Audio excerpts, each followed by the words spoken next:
What's up, everybody? Thank you for tuning into another episode of The Culture Decides. I'm your host, Lee, and I'm back with episode 14. Y'all, it's been a hot summer, you know what I'm saying? It's been some hot releases, and I'm really excited to tap into this with you all. Now, this week that this episode is dropping is my birthday, y'all. So if y'all want to do something special, share anything from The Culture Decides, whether it's an episode, whether it's a clip. Share your favorite clip, your favorite episode.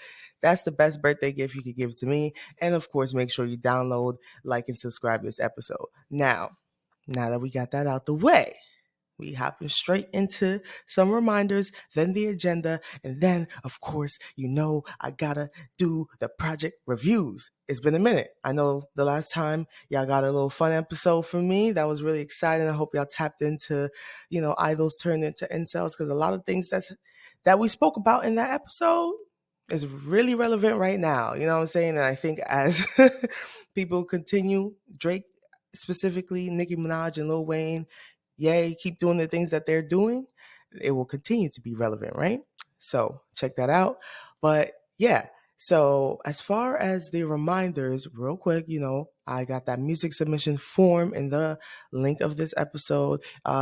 If you have any questions, feel free to hit me up about it. I just did a review from that submission form last episode, and I have another one coming up next episode. So if you want to be a part of that, make sure to submit. Now, I also want to mention that I am open to collab reviews as well. Message me directly wherever, Instagram, TikTok, wherever, email, and we can chat. I did one with Obi, which I'll like mention that a little later when it comes to Let God Sort Him Out.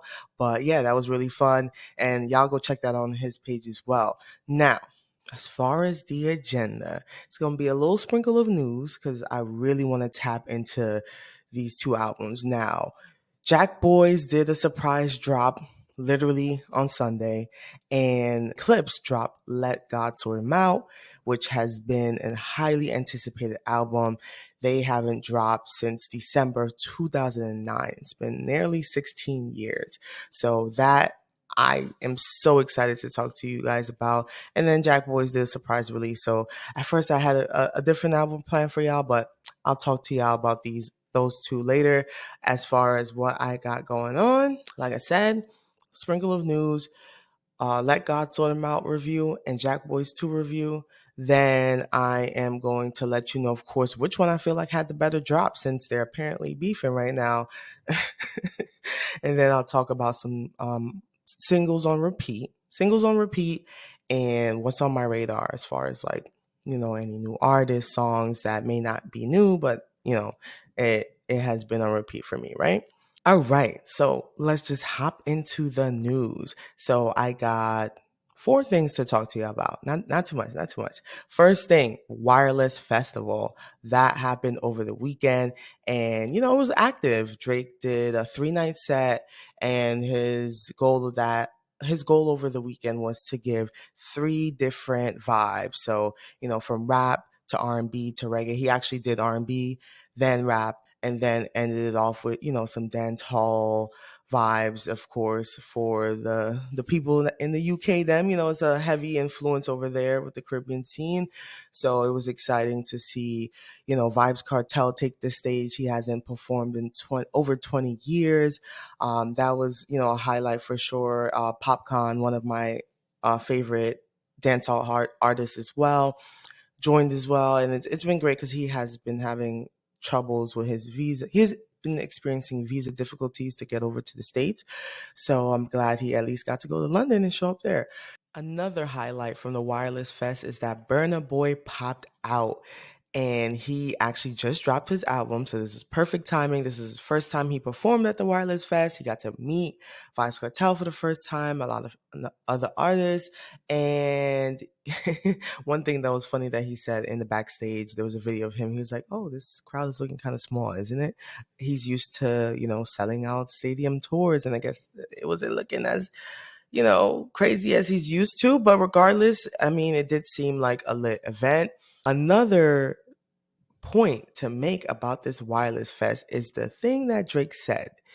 Well, Drake said many things, all right? That's number 2 on the list. During this fest, Drake had a hot mic. He literally did not know how to stop talking shit. Like literally he was talking his shit the whole time, but he was talking shit towards, I guess, America and American rappers. So he, apparently settled the UK versus US debate. He ain't settled that shit for me. He settled that shit for himself, I guess. But he went on stage and he's like, he's about to bring out Skepta. So, I guess he got to gas it up. But I feel like he went a little too far. You know what I'm saying? He was like, London rappers are the best lyricists in the world. No disrespect to America, but nobody in the world can rap London rappers. And this is the highest level of what I aspire to be. Mind you, Drake actually posted on social media who his top 5 rappers ever are. And none of them included any UK rappers. You know what I'm saying? So actually, let me go look at it right now to tell y'all exactly who included. So his top 5, he posted this on Instagram. Biggie, Hove, Wayne, Young Tony, and 3000 since nobody asked. That's exactly how he posted it. All right. And then back in like 2010, when he did like a magazine interview, it was all about, him being like the best new breakout artist. This is right when he was really getting hot. He said Lil Wayne, Andre 3000 again, Kanye West, and Jay-Z. So where was the UK rappers then? Where you said you always aspire to be like them? It's cap. It's cap. You pandering to the UK man them because now your time has expired in the States. And I want to know what all these rappers are gonna say. You know what I'm saying? Young Thug, Lil Baby especially been going hard behind him and it was like, oh no, we don't feel like he came to Atlanta to do what Kendrick said, right? Time to speak up because we're looking directly at you. Now, all right, whatever. I think because he got this Iceman album rolling out, I think he's trying to prepare us for what we should expect. Meaning, I do think he's going to probably have a lot more UK features on there. It seems. I mean, he did preview a snippet with him and Central C. And then he apparently was like, we'll get to that Friday. So it seems as though we may be getting another track from him from Iceman. And then the whole Iceman thing is kind of strange because if y'all don't know, Iceman is a, freaking character, a superhero, if you will. Yeah, he's a comic book character with Superman abilities, right? To like freeze water and everything around him. And apparently was a gay superhero. I don't know too much about Iceman, but that's what I found out when everyone was like, why is he using this name? So I'm like, this superhero was like in the closet. Is he trying to say something? Because like, if you're gay, listen, I got no problem with that. It's cool. But like, why are you being a messy gay bitch? You know what I'm saying? But whatever. That he ain't saying that himself. That's just what people are speculating, and they're like kind of strange considering things like I don't know, whatever. I can't say nothing about it because hey, you listen. If you want to rap a queer character, I'm fine with it. But it's kind of interesting if you ask me. So yeah, outside of that messy shit that he did with the London shit and teeing up his new venture. He also took a drink and cheers to Aiden Ross chanting "fuck Kendrick." So this is the part that I don't like about him because now you're gonna cry and say, "Oh, I need to like strengthen this lawsuit because Kendrick just performed in Amsterdam and everybody was going fucking crazy." But you on stage saying cheers to that when you can clearly hear Aiden Ross say "fuck Kendrick." Now, when he goes and have Amsterdam and UK them chanting "fuck Drake," you're gonna add that to the lawsuit, right? I'm sure you will. So I feel like don't be talking all that hot boy shit if you can't handle the heat. Now, on to number 3. I should have gave you out a disclaimer and said most of this news is relevant to him because he got the album rolling out and I guess name just been in the tabloids between him saying shit and people addressing shit that they feel like they need to get off their chest about him, right? And people like to say, "Oh, Pusha," and Clipse in general, they engage in beef and all that to get their album sales up. What is Drake doing right now? What is he doing? He's being messy, right? He's getting us talking, right? I mean, that's the point, right? And you don't got to be a messy bitch. But I just want to see people call Drake out the way they've been calling out Pusha T specifically, because no malice, or malice I should say, be chilling. He'd be like, "All right, little bro, what you said? All right, yeah, I'm gonna defend you. I'm gonna stand 10 toes behind you with the with the word of the Lord." You know what I'm saying? Because he's a preacher too. You know what I'm saying? Next point, number 3. Prior to all of this, last month, T-Pain made a comment about how Drake said in the past that he wants to make like a peaceful exit from hip hop, right? That he doesn't want it to be like, disdain left, or like just weird or whatever. And he has not been doing that. So after, T-Pain made this comment, um, they exchanged some words, and Drake had commented under one of the posts and was like, "Yo, this guy has been hating on me, blah, blah, blah." And then Chubbs, which is Drake's right hand man, or Left Nut, some of you may know him as, he was like, he made a shady IG post like, "Oh, he's at the club and he's like yelling at the DJ, like, 'Yo, put on some T-Pain. Put on some T-Pain.'" It's like trying to troll, and apparently gets ignored. So he's like, "Look, nobody wants to play that shit."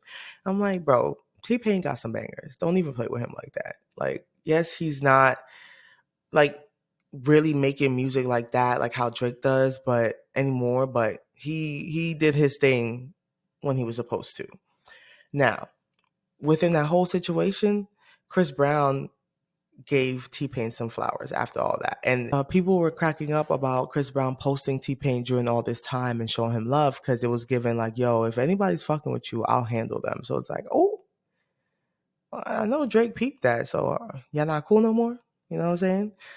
But okay, whatever. So number 4, Justin Bieber, he just dropped this album called Swag. And at first I was going to review it, but then once he decided to step out his neck and say some goofy shit, I was like, I don't even care to anymore. Like, you're being disrespectful. Now, he threw some shade at Clipse's new album, and pretty much what he did is he reposted someone's story that was talking mad shit about Pusha T and Malice, and saying like, this album is nothing compared to JB's. I talk about, oh, these niggas only shop at Kith and Union. Mind you, these niggas is rich niggas. Rich flex all the time. Like, we hear that in these albums all the time. And in fact, the running joke is that like they despise the poor, and not in the way that like it's like us regular people, but like these rappers, is like they can tell when another rapper in the room is not really making the money that they claim to make, type shit. You know what I'm saying? So he gonna have the nerves to throw shade, repost the story that someone's being like, you didn't have to repost that, because people are trying to say, "Oh, it was a repost." Why would you repost it if you don't agree with it? That's weird as fuck. And the thing is, JB, you have nothing but black features on this album. You like to profit off of our culture when it's relevant. We, unfortunately, have accepted you with wide arms. You know what I'm saying? And a lot of people were concerned about you, worried, even myself at one point. But then it's like, nah, you're doing too much. You're doing too much. And then on the album, apparently he has Drewski saying like, "Oh, Justin's skin is white, but his soul is black." When there's a joke going and it's like, it's funny because we said it. It's not funny because you said it. Like, you don't make the joke back. It's like, so yeah, that's how I feel about it. I just feel like he's on the drugs, but he needs to check himself and realize that, like, no matter what you say, this album that Clipse drop will be respected. I don't give a fuck about numbers. I'm worried about the quality of work that's on there. And it was, to me, fucking amazing. And I'm going to get into that. All right. So now we're going to move on to what's been on repeat and what's been on my radar. Right. Drake, of course, dropped What Did I Miss? He's been a messy bitch, but he's been rolling out this ICEMAN album. Let me be honest about it. It right now is number 1 song, right, on Spotify and Apple Music. And I'm not gonna lie, when I heard it, I was like, yeah, this feels better. This feels like what I want from Drake. You know what I'm saying? But as I'm enjoying it, I'm like, this fucking sneaky bitch is over here throwing out lawsuits and confused on the song. Like, what did I miss? You know what I'm saying? I was looking to my right. Y'all was just right beside me. I was giving that features. I was doing this and that. It's like, but that's the problem. You're the type of dude to be like, oh, I did this for you. So if I do something shady back to you, I did all these things for you. Can you really hold it against me? And that's not cool. You can't do shit for people and expect them to not hold you accountable. And that seems to be the tale of what's going on between his relationships, whether it's, with the woman he loves or the people that he has in his circle. Obviously there were some people that probably did just switch up just cause, but there's people that actually felt like, you being a sly guy, and I don't like that, right? So that song is pretty much like him going through the motion of like, damn, like how did I miss this shit? You know what I'm saying? And honestly, I feel like he's doing a lot of crying on these tracks, like, oh, like damn, how did that happen to me? But on stage acting like I'm not phased, I'm not bothered. Even Lil Yachty in interviews months ago, oh, he's good, he's not bothered by it, and then lawsuit comes out. So, like I said, the song is pretty good. It's like a 8 out of 10.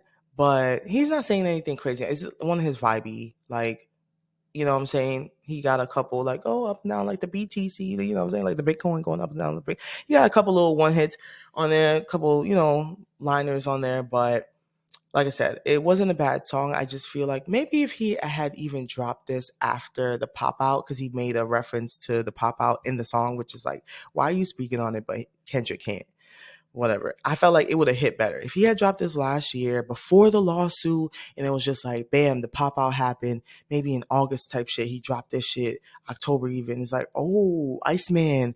Oh shit, it's getting cold in here. You know what I'm saying? The winter coming. Y'all see what I'm saying? Y'all see what I'm saying? Like, am I bugging?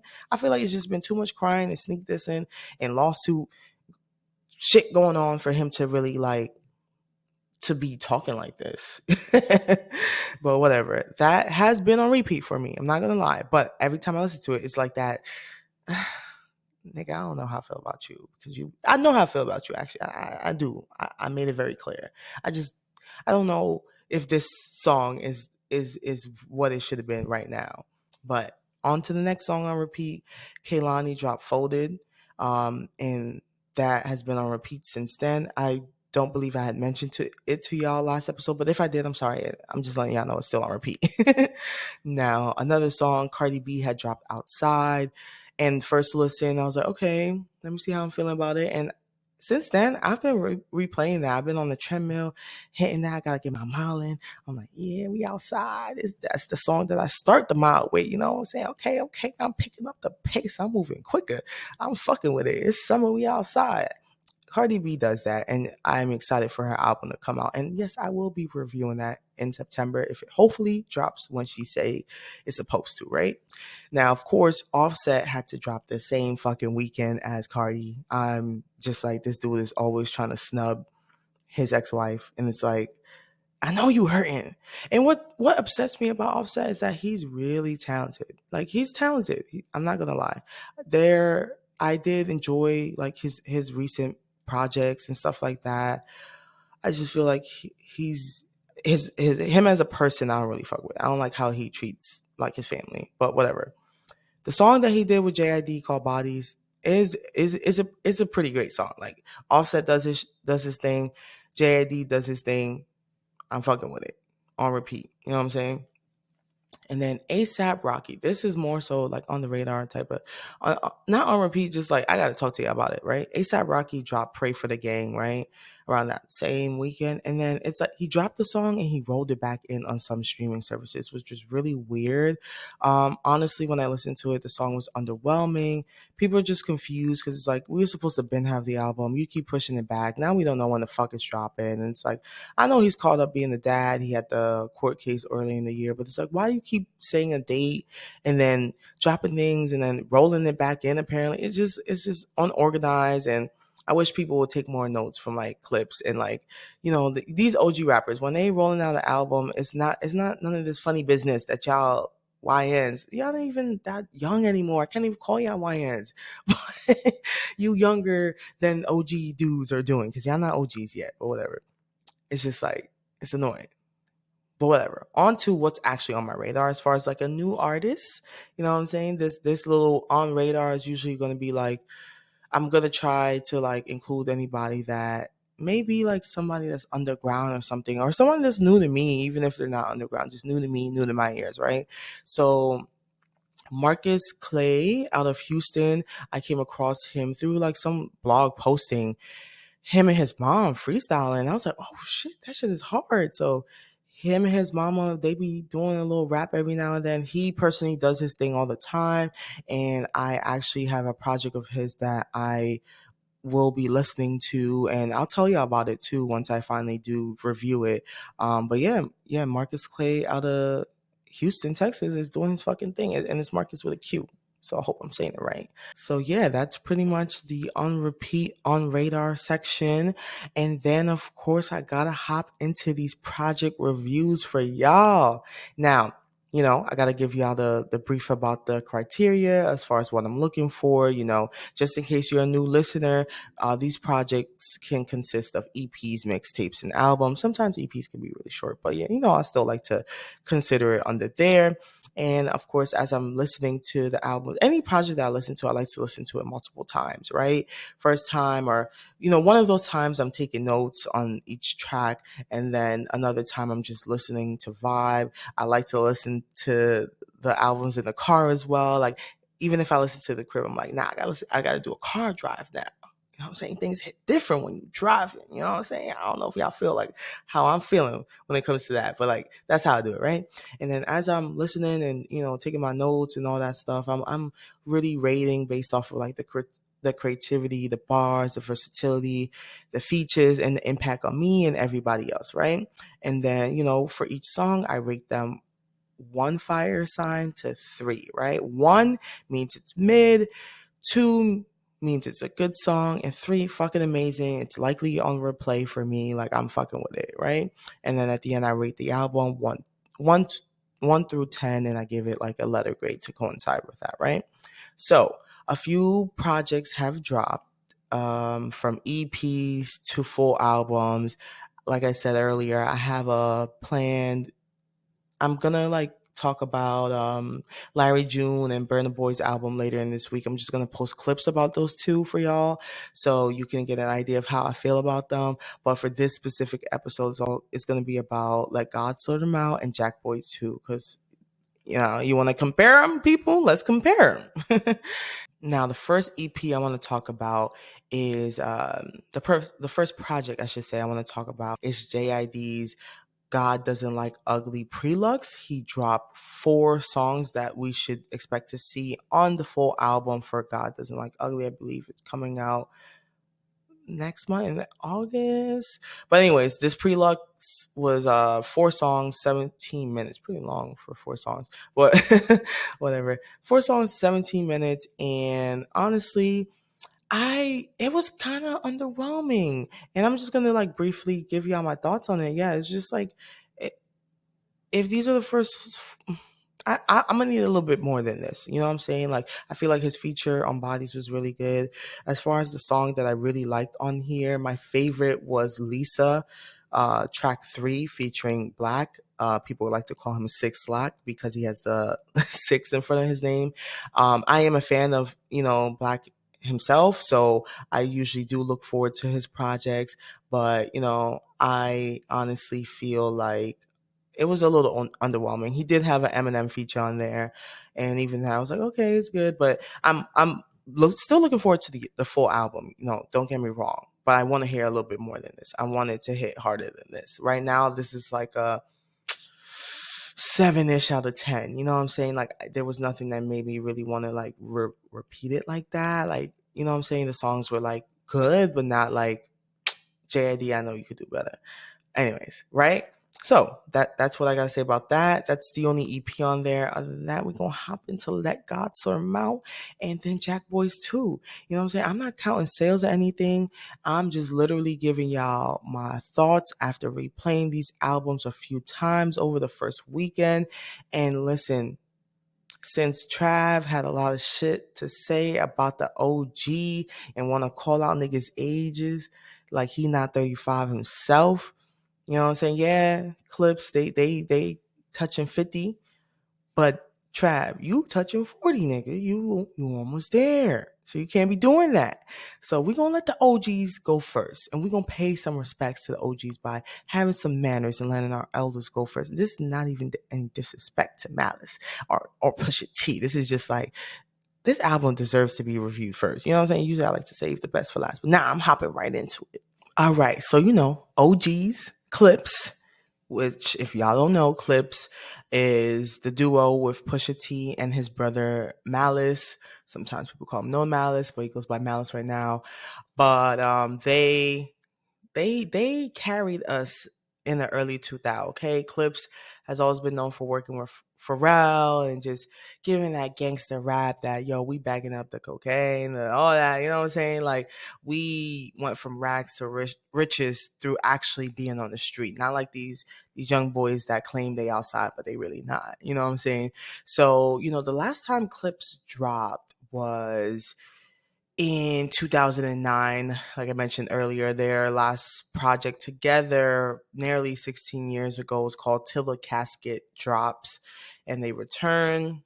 The rollout for Let God Sort 'Em Out has been immaculate. I think a lot of artists that are paying attention can really learn from these two very, very sophisticated rollout. Nothing unorganized, just they did interviews, they were doing performances, and just getting their name out there, which is things you're supposed to do when you have something big coming up. Make sure you go speak to everybody, talk to everybody, unpack stories, go ahead, say it all. You know what I'm saying? People try to say, oh, they have a tendency to try to stir up beasts before they drop. Look at what your man's is doing, like I mentioned earlier. So as far as the interviews, now I did want to cover a little bit about what they spoke about, because a lot of things that they spoke about, it ruffled some feathers, right? So they did pretty much speak up about the shady behavior that they've experienced from both rappers and labels alike. Now, when him and Drake had that infamous battle, apparently Drake was trying to have the labels shut Pusha T's drop down. Like, he was complaining internally and, to us on the outside, acting like shit is all sweet. I'm winning this battle. I don't give a fuck if he exposed me for having this up, right? So there was that. And people are like, oh shit. So all this shit that he's pulling with Kendrick now, this is not new behavior. This is just him being true to who he is, right? Then there was this whole situation that happened because Kendrick is featured on Chains and Whips, which is the second song on the album. Now, Kendrick's verse apparently made, I guess, label execs feel uncomfortable at Def Jam. They were feeling a little nervous about having him on there. I mentioned this before.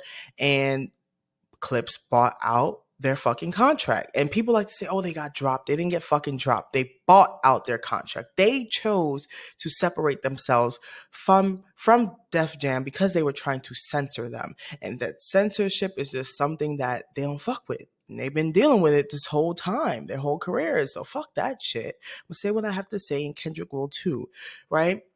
Pusha also spoke about his relationship with Kanye, and pretty much is fuck yay. You know what I'm saying? Talented, but can't stand him, and won't go out his way to mend shit because he don't deserve it. He's just been a clown. I think just with Let God Sort 'Em Out coming out, they just ruffled a lot of feathers. People were like, yo, these two are coming back? What the fuck? And one of the people in particular that has been low key uncomfortable is Jim Jones. Jim Jones actually has been beefing with Clipse. I would say Pusha to be specific for a minute now. He back on an interview, he was questioning Pusha T's relevance in the rap industry. Like, he doesn't think that Pusha T or Clipse as a duo deserves to be like a top 50 rappers. And that's wrong. Like, grinding, all these classic songs, like, are you kidding me? Like, I think if anything, people are more familiar with, projects that Clipse have dropped over Jim Jones. And while Jim Jones has made, great songs and stuff like that, a lot of people are like, yo, you some love in hip hop type of rapper. You know what I'm saying? Like, you're not really doing what Nas and them is doing. And he had the nerves to say he's a better rapper than Nas. I disagree. fully. Like I said, Jim Jones, great dude, talented, but I don't think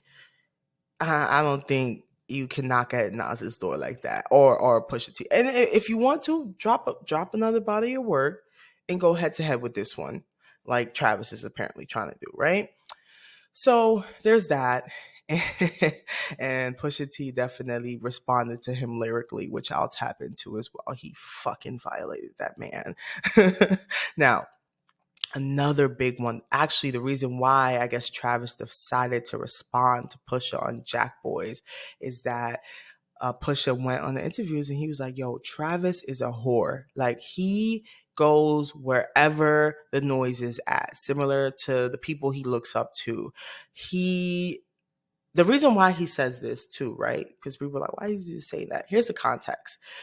When Travis was making Utopia, right? He made the song. He was working on the song Meltdown, right? He was working on Meltdown. And at the time that he was working on or finishing up his album and finishing up Meltdown and Utopia, Pusha, Clipse, Pharrell, they're all chilling, I believe, in Paris, recording Let God Sort Them Out. And Travis interrupted their studio session with Pharrell to gas up his project and was like, yo, come on, guys, you gotta hear this shit. You gotta hear this shit. And he pretty much plays Meltdown, which is the track that later features Drake. He plays that for them without gassing up like it sounds so good. Later on, the fucking track drops and Drake is talking about melting down Pharrell's chains. So they're like, yo, what the fuck, dude? You was in here gassing up this shit. You did not play Drake's verse.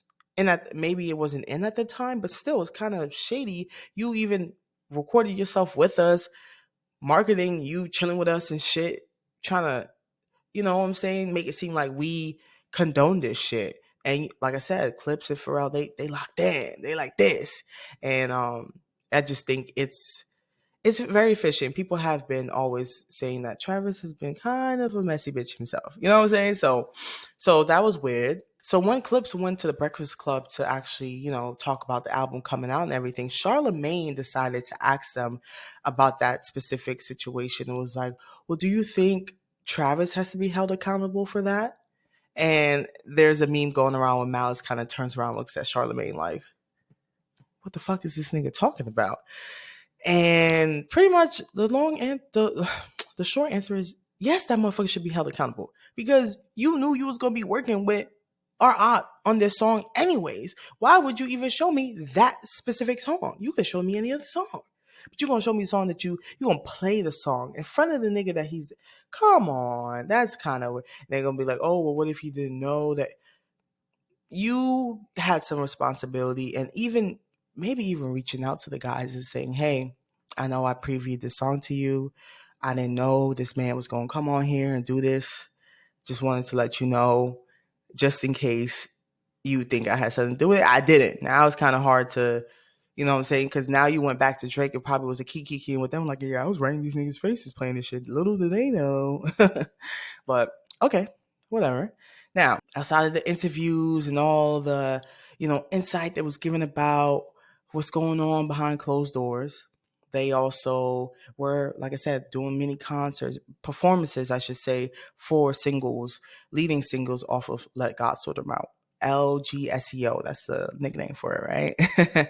So they actually previewed Chains and Whips on a rooftop in Paris. They had a few artists out there. This is actually when AZ Chike was out there too, and he had recorded it. And people were trying to be like, oh, why he posted this? I don't think he was allowed to, but he's good. He's good. It's good. You know what I'm saying? So they did that. They also did the Colors UK performance. I posted it as well for Ace Trumpets. Fire. You know what I'm saying? So, the radio stations, the full rollout package. They did everything they were supposed to do when you're rolling out a motherfucking project.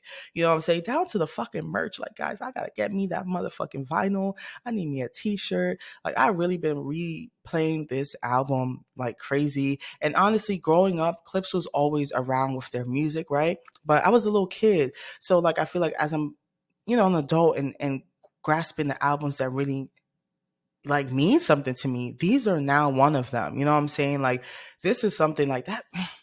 we about to get into it right now. Like, that's something that it's gonna stay with me for sure. And just like, I'm so excited to even talk about this project with y'all. You know what I'm saying? It's probably one of the, like, I'm always excited to talk to you, but this is like one of the things I'm like, oh my God, I cannot wait. Now, some of their biggest projects, Clipse as a group, just in case you're wondering and want to kind of do a look back. Lord Willing, one of their debut album, I should say, 2002. A lot of people like to compare. There's just no comparison, but it doesn't mean that nothing's not as good or good. This is just that's that work. You know what I'm saying? Like 2002, Lord Willing, from the top song. The intro song is called Intro. That shit is fire. Down to the bottom, fire. Actually got a repost from Malice on that, so I'm fucking excited. And then another project that, I would say is a heavy hitter for them, Hell Hath No Fury, that came out in 2006, right?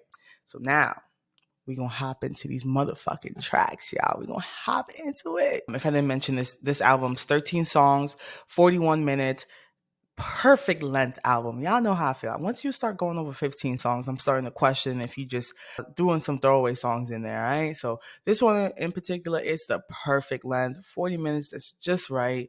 And first track on here, the intro song, is called The Birds Don't Sing.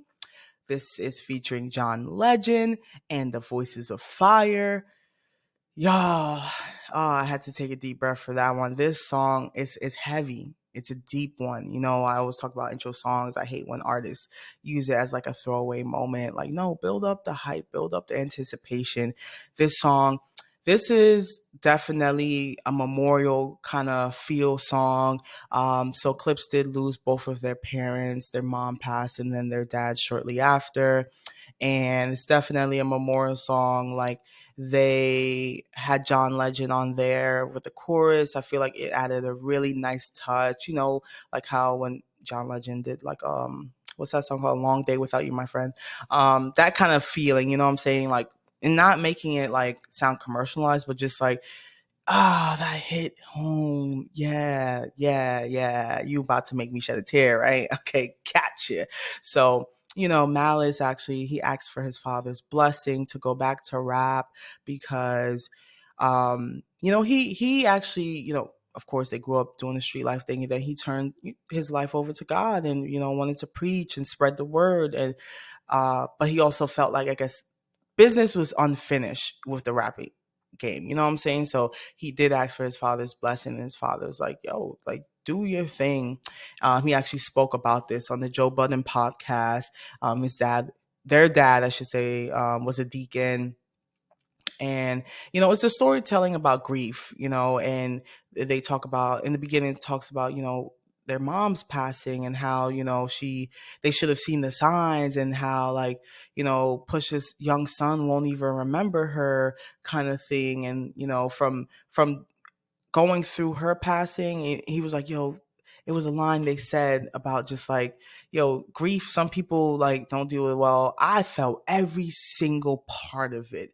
Some people can just let it go, whatever. No, they felt it, they faced it, and it was, it seemed to have been difficult. And then, down to talking about discovering their dad's body. He was like, yo, I knocked on the door. By the third knock, I knew something was wrong. Like a cold chill came through my body. And then, when they discovered their dad's body, discovered scripture verses, and he was doing he died doing the things that he loved. And they actually found their dad's old notes, and the notes that he had, one of them had the password to his phone, and the password to his phone was "I love my two sons." So, oh my gosh, I was just like, yeah, yo. Actually, when I was listening to this on the way to the gym, it came on, and I was like, I can't do this right now. I can't. So when I left the gym, I listened to it, and I ain't afraid to tell y'all, I shed a tear. So this song for me was a 3 out of 3. It did that. Impact on me, strong as fuck. Okay, put some respect on their name. They kicked it off strong. Now we hopping into this track that made Clipse leave Def Jam, that made them say, fuck y'all, we could do this shit without y'all, right? Chains and Whips featuring K motherfucking Dot, Kendrick Lamar. This song, the beat off rip, fire to me. Oh my gosh, I love that producer tagline. This is culturally inappropriate. I've been saying that shit randomly. Like that's my new favorite producer tagline right there. And I love that they sprinkled it in throughout the album, right? Honestly, the beat here had Pharrell written all over it. It was very obvious. The guitar, it sounded crazy in a good way. I really love that they brought it in on this beat. And within this song, Chains and Whips, listen, Pusha addressed Jim Jones head on. And what I love about this song is that when he performed it at the Tiny Desk, the entire time he read through his verse, he was looking right in that man's soul. Like, I want you to know these fucking bars are for you type shit. Like, he literally, like, we gonna break it down, right? So one of these bars that he says, right, or a couple bars he said a few, he gave that man a fucking book to read, all right? So he's like, you know, how Jim, he don't say his name, but you could tell it's for him. He's like, you run from the spirit of repossessions. Too much enamel covers your necklace. Now, if you didn't know, in 2019, Jim Jones actually lost his house by not paying his mortgage. And you know, you look at Jim Jones, you look at him, he's flexing. He's always like, yo, I got these jewels. I'm living this life. Harlem, it's good. You know what I'm saying? I'm forever that OG nigga. Fuck that. I'm forever a young nigga. He's always flexing his assets. You get me? So, runs from the spirit of repossessions. Too much enamel covers your necklace. So Jim is scared to lose the very things that he flex. You know what I'm saying? He tries to look rich, but his jewels are fake. The enamel is not given. It's not given. It's not given. If I put that beep beep on that shit, it might not beep. You know what I'm saying? That's what he was pretty much saying. I ain't saying it, Jim. Don't come for me. I respect you. I just think there was a couple things you said I don't agree with, right? And then he talks about, yo, you buy section for ladies. Like, I'm buying their whole opinion type shit. You know what I'm saying? He also was like, yo, this nigga buys one watch. I buy the entire collection. You're not on my level of rich. Stop fucking with me, please. You know what I'm saying? And then he ends it with this verse that's pretty much like, yo, there's no tombstones in the desert. You're washed up, you're dry, and no one is going to hold a memorial for you in the desert, because guess what? There are no fucking cemeteries in the desert. There's nobody that's going to remember you after you're gone. That's what he's trying to say. Your legacy is finito. You know what I'm saying? It's finished. You know what I'm saying? That's what he's saying. And then Malice, every time Malice got that motherfucking mic, he went off. Like, there was times where I was like, yo, low-key, he going harder than his brother. And then it's so hard to compare because honestly, they both do their thing. Never disappointed me. But we move on to his verse, right? And his verse, one of the bars that he says, he mentions actually a Bible scripture, John 10:10, for those of you that may be more familiar with it. Pretty much the verse was like a reflection on the rap game, right? Like, the rap game is a spiritual battleground, right?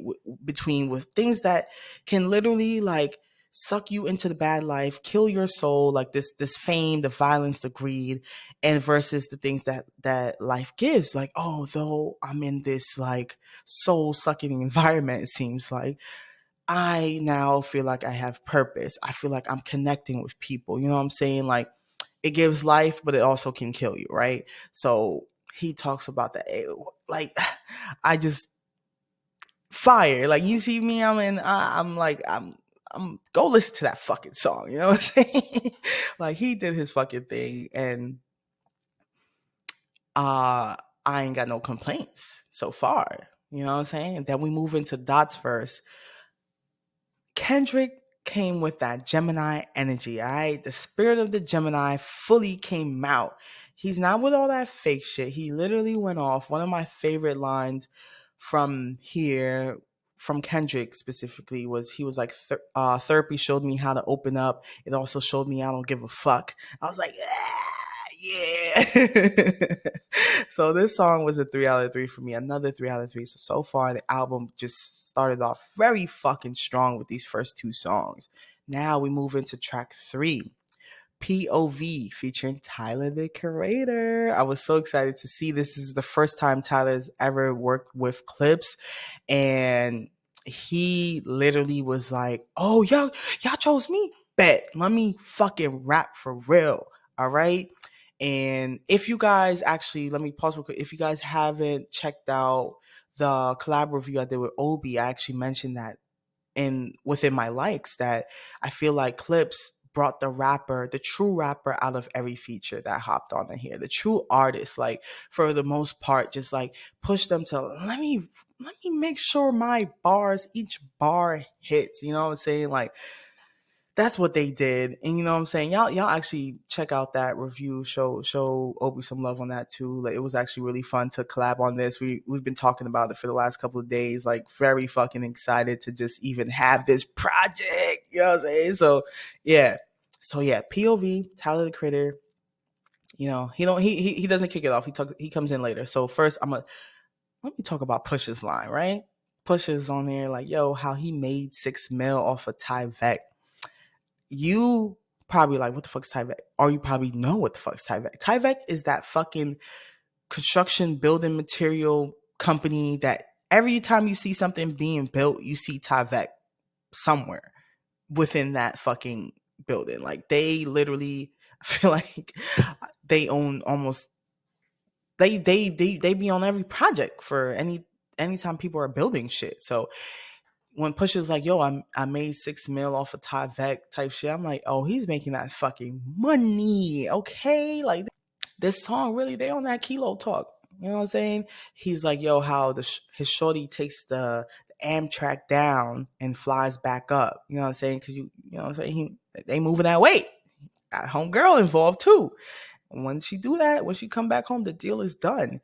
And you know, he went off. He's like, yo, I've topped all these lists. I've done it all. Like, where's my fucking prize at? Give me my fucking credit where it's due. Demanding respect when he enters the room. Not a lot of people could do that, but Pusha and Malice, they demanded their respect and they're demanding it now. Like, give it to them right now. Right? So fire. And then Tyler comes in. Tyler's fucking spitting like he never rapped before, or like he's actually been rapping forever. And one of the lines actually got some buzz because on here he's like, for that little feature, this nigga tried to sue, blah blah blah. And they're like, yo, wait, what you talking about? Who you throwing shade at? And at first, a lot of people thought it was like him throwing shade at Drake in the lawsuit. Come to find out, he's actually talking about Playboy Cardi. So when Tyler released the vinyl version of Chromacopia, a Playboy Cardi feature was on one of the songs on the vinyl. And I guess Playboy Cardi didn't like that and tried to send a cease and desist. And now these two is not good. So he was actually talking about him, not about Drake, but I do think it was convenient timing. I mean, you know what's buzzing, so obviously that would have been a thought by a lot of people. He did clear it up immediately, but like I said, sometimes things are like perfect timing in the way, like, all right, it still do benefit you that people think that in a sense, because now it's like everybody's talking and wants to know, well, who you talking about? And then of course Malice has to finish off the track. He's a bad man on every track. You know what I'm saying? Every time he speaks, it's like fire, automatic 3 out of 3. That nigga done fucking cooked it.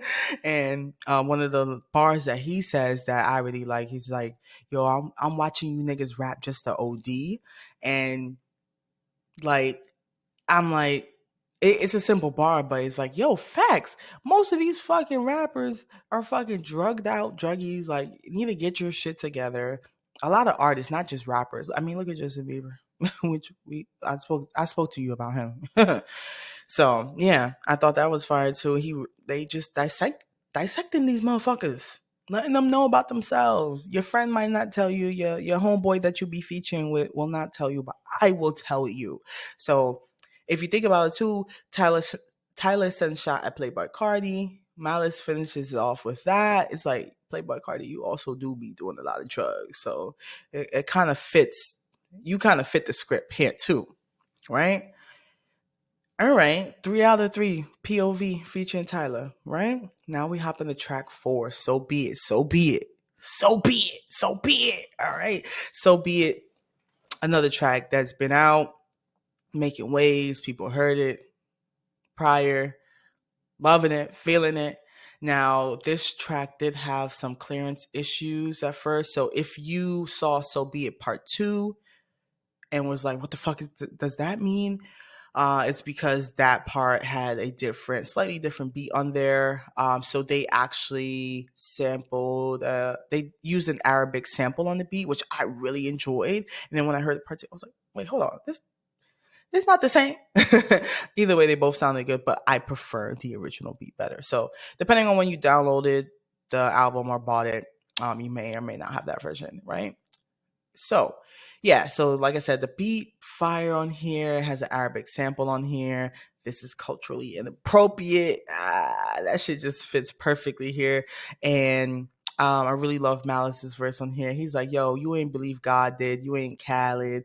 You know what I'm saying? Tag them up because they average. You know what I'm saying? Bag these niggas up. These average rappers, they don't not deserve to be in a room with us. They don't deserve to be in these conversations. Who are we talking about? You know what I'm saying? Like, that's what it was given. Like, they're living this rich life and no rapper should want to fuck with them. So be it. Like, you know what I'm saying? And here is actually where Pusha actually takes that shot at Trav for real lyrically. But before I get to that, one of the lines from Malice too that I really like, he was like, yo, fuck around and get your body traced if you try and test me. Like, I still can take care of things if I need to. Warning, shot fired.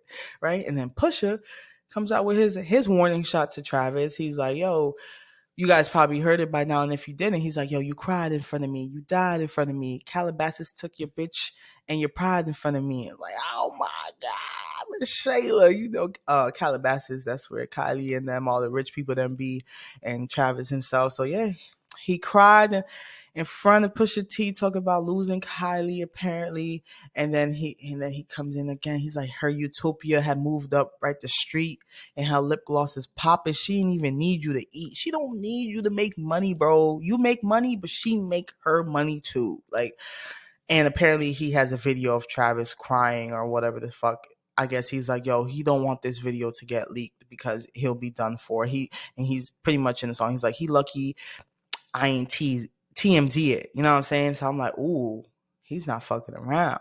Got it.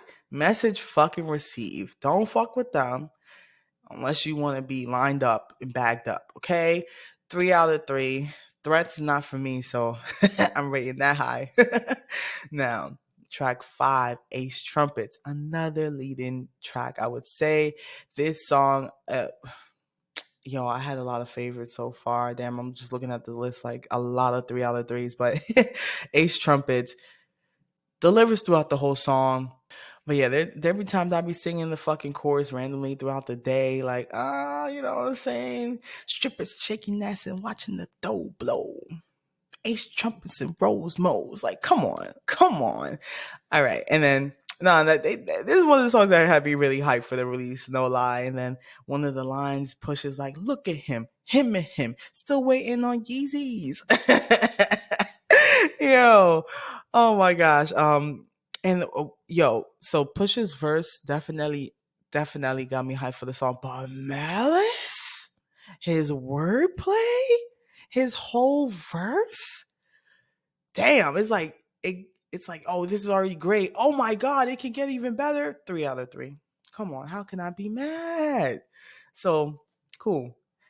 I'm so excited, y'all. You know what I'm saying? I hope you feel my energy. So now, track 6. It's called All Things Considered, featuring The Dream. The Dream made a return, and Pharrell. Now this song, there was like, some nods to like, hey, Pusha's like, yo, my mama cheek, I miss it, I want to kiss it. And like there was a message like, pay attention to the snakes in the grass. They want to take you out. They want to take you around town, but they Jade Prince, and if y'all know Jade Prince, they feel like allegedly be setting these rappers up. He show you a good time in Houston, and then next thing you know, he's setting you up to get lined. You know what I'm saying? People feel like he has something to do with Takeoff's passing RIP, and it's kind of like that similar situation. So that was a pretty fire bar there. And then the Dream, he had a small role, the last verse. It sounded like he was using too much auto tune though, or something. It just sounded weird. I don't know. Pharrell on the chorus here was okay. So this, I'm not gonna lie, this was one of the weaker songs. But I'm like, yo, we're already damn near halfway through the album. This is the first song that I'm like, it's okay. Whereas like everything else was bang, bang, bang, going, right? So I was like, okay, are we approaching the point where things start to slow down? Because that's always like some of my fear, like, well, we get it good in the beginning, and then sometimes people don't care about their second half of the album, or they just play songs horribly that it doesn't continue the vibe, right? Well, yeah, as far as all things considered, this song was okay. Honestly, I gave it a 1 out of 3. I'm like, let's see. Hopefully, it picks back up. This was the first sign of weakness. That one song, but it wasn't. Too. It's not a bad song. It's just I think high expectations from what I've been hearing so far. So then it came it was this high, like at the top, and then like, oh, okay, this kind of midish. But I'll listen to it again. I did listen to it a few times, and I'm like, it's okay. So 1 out of 3, it remains as that. All right. So now we hop into track 7, MTBTTF.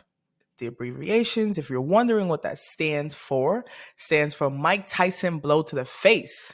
I was like, damn, what the fuck? One of the lines on the song is like, yo, she want a Mike Tyson blow to the face. I'm like, God damn, she doing a lot. But what I really love about this track is that when Pusha and Malice both start their verses, the first few bars are straight a cappella, like no beat. You just hearing these niggas enunciate every word, like, oh my gosh, they left no fucking crumbs. Like, and the beat on here, it was like a classic boom bap type of beat. You know what I'm saying? It gave that real throwback early 2000 Clipse. You know what I'm saying? So I really, really fuck with this track here. Like I said, they both started their tracks straight a cappella. And one of the lines that stuck out to me was actually from Malice. He was like, niggas are screenwriters.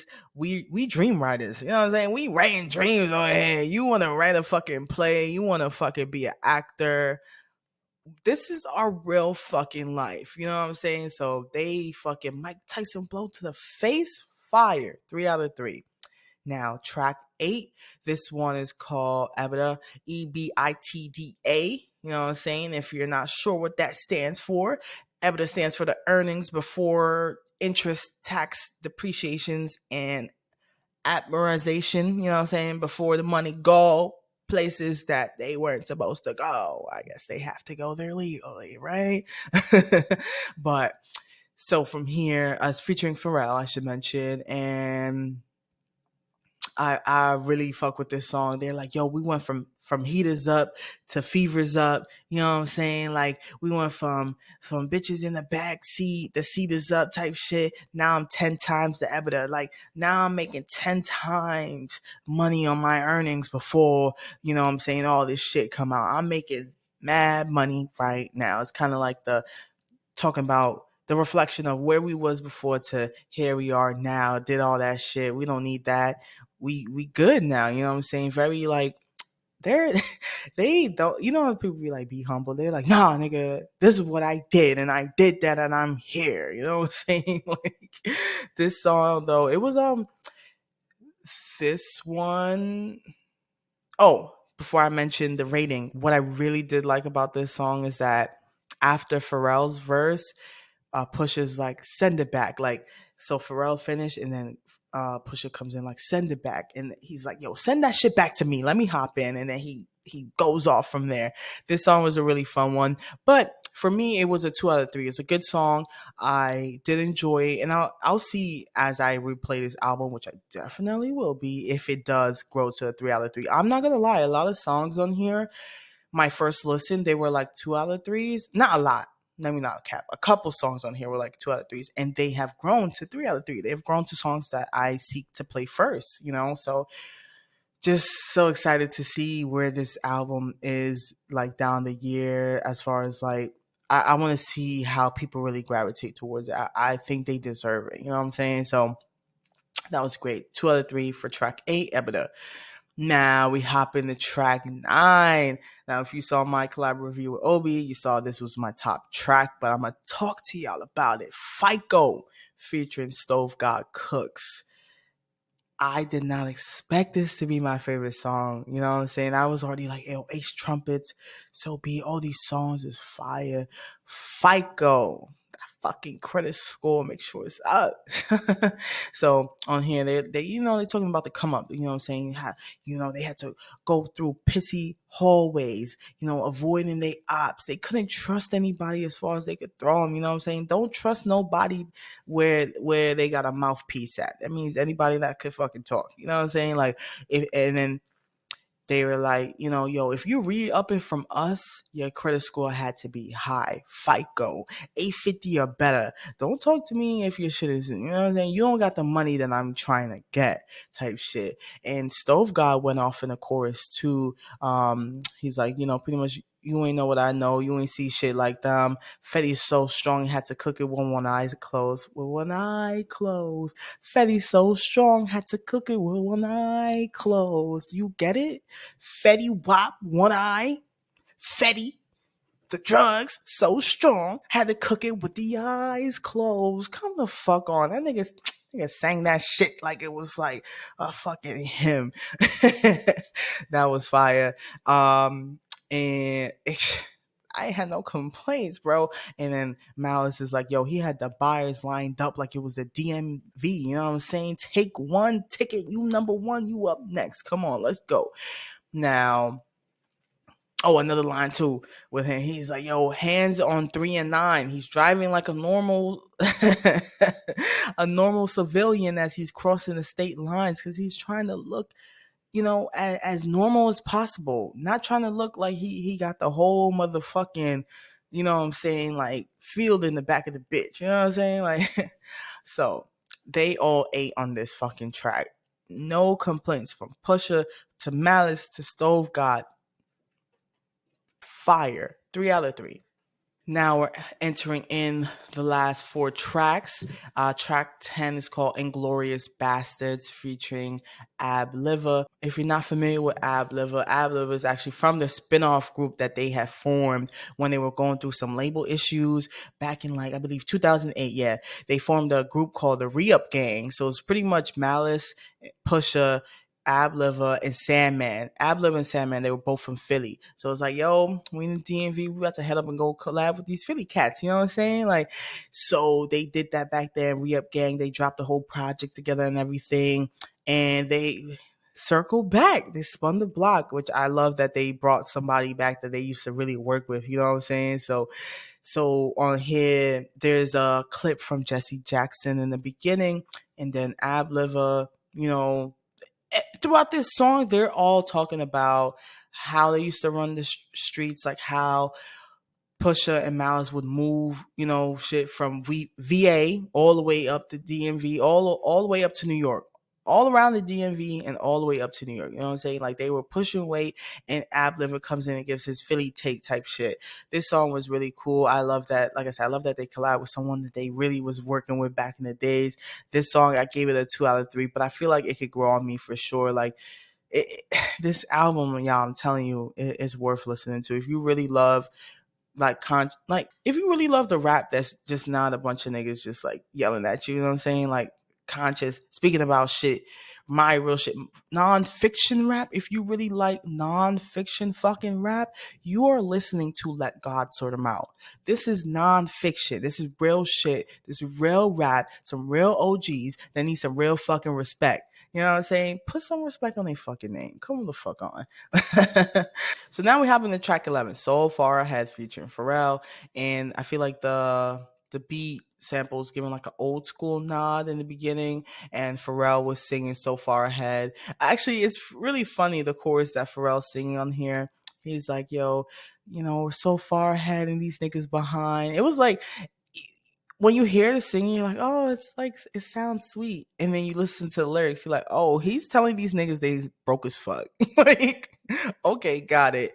So, them boys come in, They do their thing. The men, I should say, they come in, they do their thing. They like, yo, we used to take them hoes, dress them up to the point where it's hard to tell that they was hoes. Like, I'm just too rich, you know what I'm saying? Like, and Pusha, he did have a bar in here that was like, ooh, damn, this nigga don't give a fuck. He was like, yo, me just being me, respect to P&B, RP P&B Rock. I'll never eat at Roscoe's, you know what I'm saying? And the way he said it kind of sounded like he broke P&B names up. So it's like me just being me, me just being me, respect to P&B. I'll never eat at Rock Skulls. You know what I'm saying? Like P&B Rock. So you got it, because I got it. But I was like, oh damn. He like, I'm too rich to be putting myself in those circumstances. Why the fuck am I going to eat at going to eat at Waffle House if I can go and get the fucking creators of waffles to make me a fucking waffle? Like that's kind of what it was given. You know what I'm saying? And tragic that it had to be him, but that line, he cooked. I ain't gonna lie, he cooked. But Malice speaks on here too. He's like, yo, yeah, while he loves the Lord, he loves his pockets lined with money. He love money, you know what I'm saying? Like, you know what I'm saying? He was like, yo, them same hands that whipped up the work sent out blessings, you know what I'm saying? Like, so this song was fire, 3 out of 3. That's why it's actually one of my top tracks as well. So yeah, they did that. Now we hop into 12. This is the track that is titled like the album, Let God Sort 'Em Out /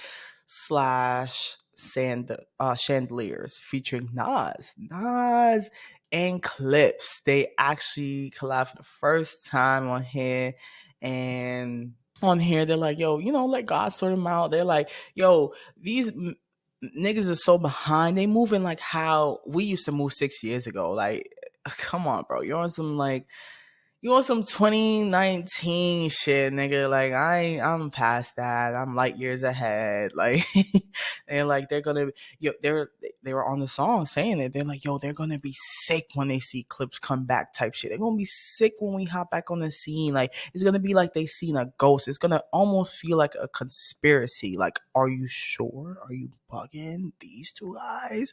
Yeah, it's gonna be. You know what I'm saying? They were like, yo, soul leave your body like a fentanyl rush. You know what I'm saying? Like, that's how spooked you finna be. Like damn. But yeah, this track, another perfectly executed track. I love the Nas feature. Nas did what he was supposed to do. Can you believe it's their first collab too? It's like crazy. But he spoke his shit. He was like, yo, I single-handedly upped the rap game. Come on, Jim. Come on. Put some respect on that man name right now. 3 out of 3. Now, last but not least, By the Grace of God featuring Pharrell. This was the best Pharrell feature, I would say. Pharrell's really like on the production side of things, but he does lend his vocals a couple times. This, I think, was my favorite chorus from him. On here, they're like, they're pretty much like, by the grace of God, we didn't land up in jail with the shit we was doing. By the grace of God, we ain't dead, we ain't in jail, we living, we able to be successful and, enjoy the fruits of our labor, both from the illegal labors to now the legal ones, right? While they were living the life, the devil is practically on their shoulders all the time, but they went from mason jars to crepe tartars. I'm like, oh shit. Look at them talking that rich shit again. You know what I'm saying? And Pharrell's chorus, he's like, yo, he watched many men die because they couldn't make that call. They just didn't know when to just step away. Oftentimes too, we see there's these rappers that they made it, they're successful, and you find out, yo, they're back in the streets, they're back behind bars. Why? Because they didn't know, yo, you too fucking greedy. You've already made bank from this. I mean, look at Fetty Wap. They mentioned him in one of the songs earlier.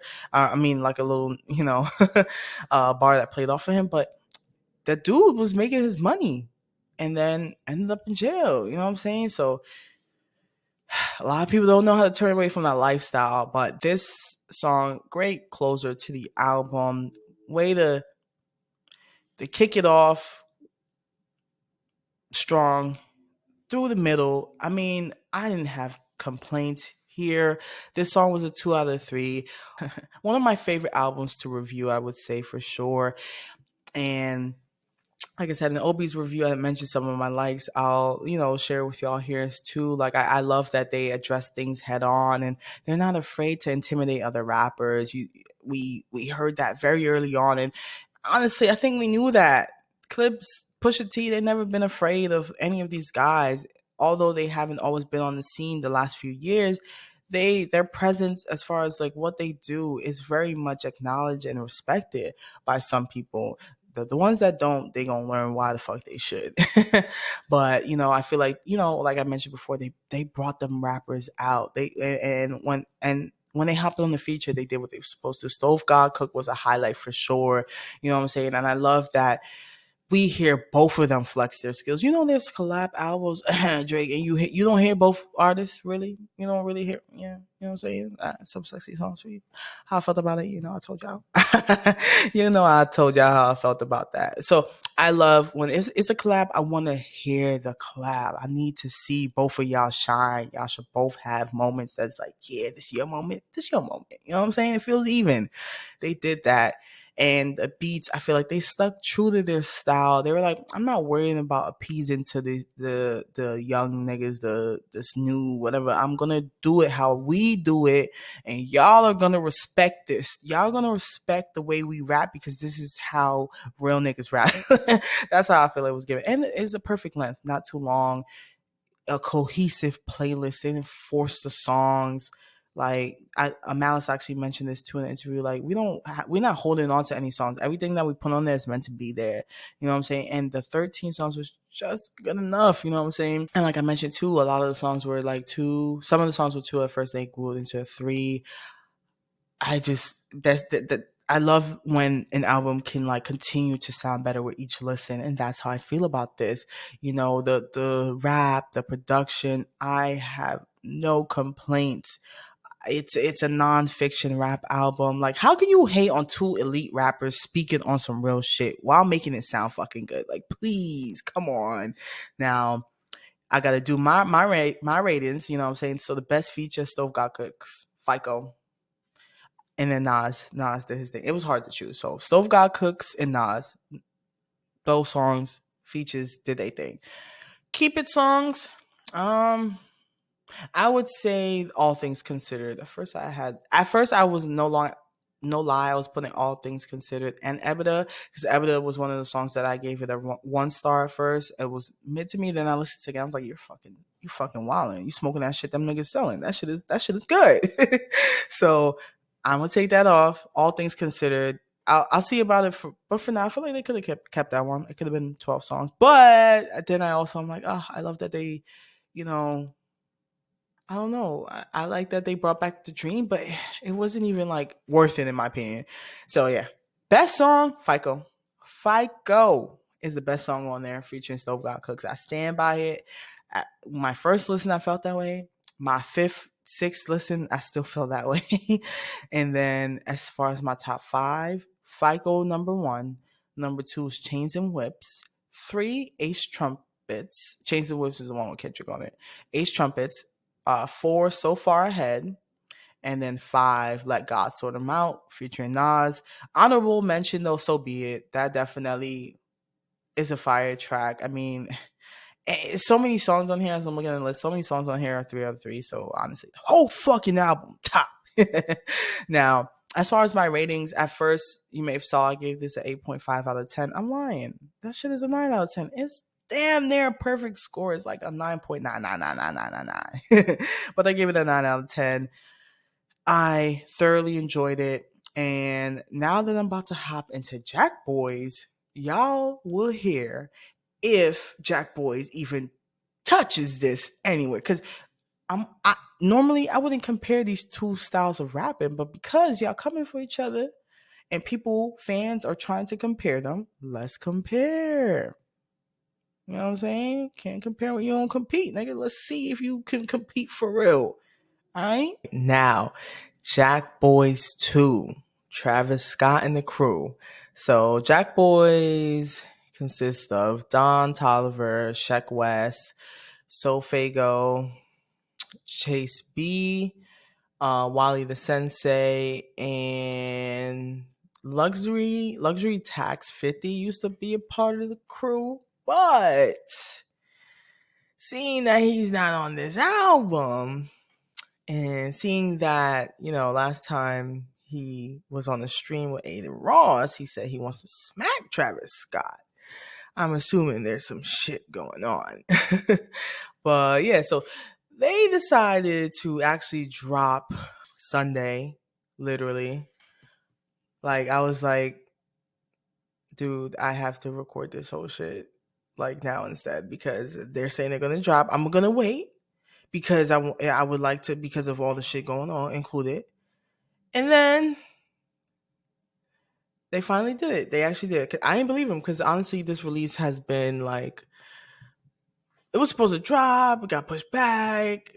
I thought it was coming out in December. Then it was like, oh, it's coming out in July. I'm like, okay, you lying now? I'm like, oh, you gonna drop the same weekend as Pusha T, and you're gonna take 2 days off of it?